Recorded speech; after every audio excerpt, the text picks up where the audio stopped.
While at Ramanasraman in 1942, Ella wrote Cruises and Caravans.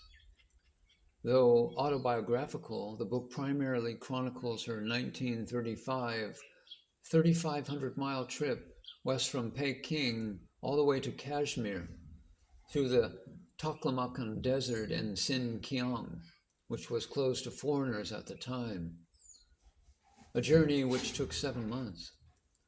While in Tiruvannamalai, she received a copy of the book from the publisher, which she immediately showed to Bhagavan.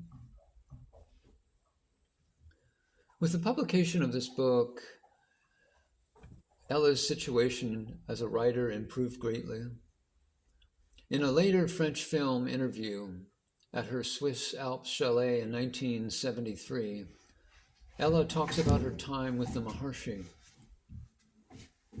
During this time, I was thinking of the war in Europe, and with feelings of despair, I felt pressed forward to go to this sage whose address I already had.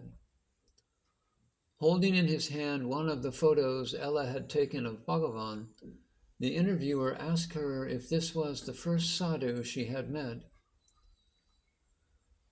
Ella, in general terms, explained to the interviewer what a sadhu is with these words. A sadhu is a master who has found the truth.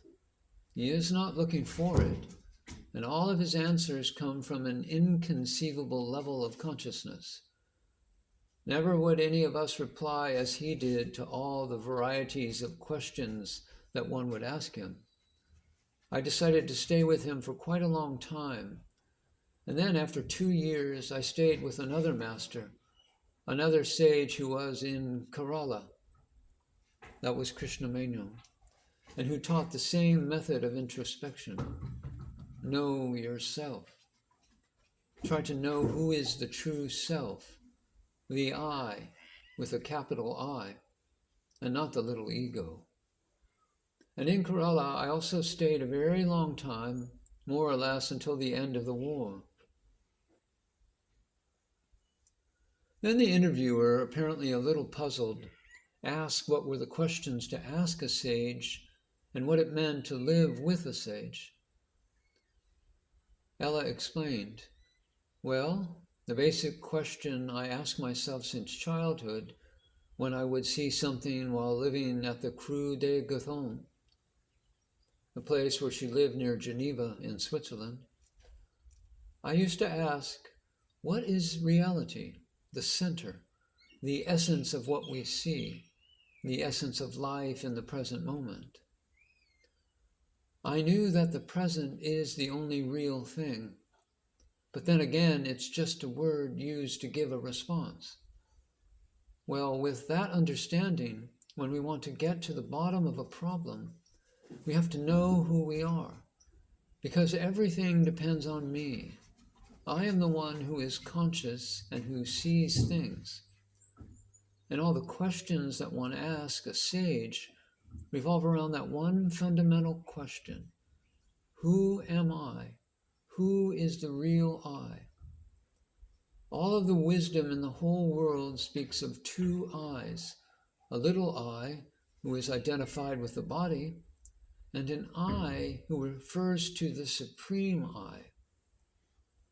And it is necessary that the two I's coalesce to form only one. They merge so that we are not perpetually divided in ourselves. And the true master is one who has accomplished this realization directly. That is, had the direct experience of the true I.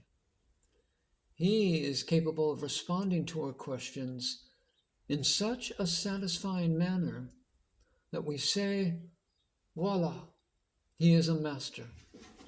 I understand his responses. I like the way he responds. And I will stay close to him to progress and refine myself so that I too will be able to reach his level of consciousness if that is my destiny. So we stay close to such a sage, though most of the time he may respond in silence without saying a word, by a kind of telepathy. And most of the time, he foresees our questions.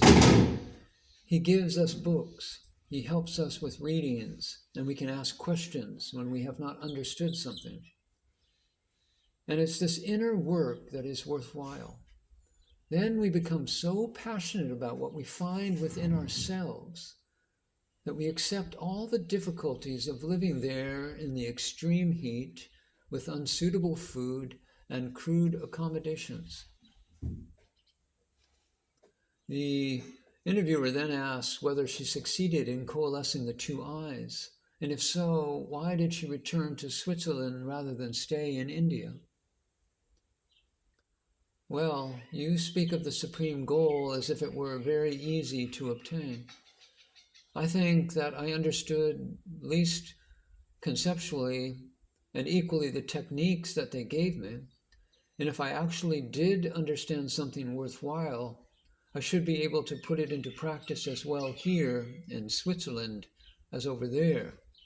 The climate there is something really extreme. The food didn't agree with me at all. And I think if one is born in a certain place, it is in that place one must accomplish one's life and one's destiny. But I went back many times to the sage up until his death. After the war, I went back 3 or 4 times. And in 1951, I spent 4 or 5 months again at the sage, the Maharshi's ashram, Ramana Ashramam.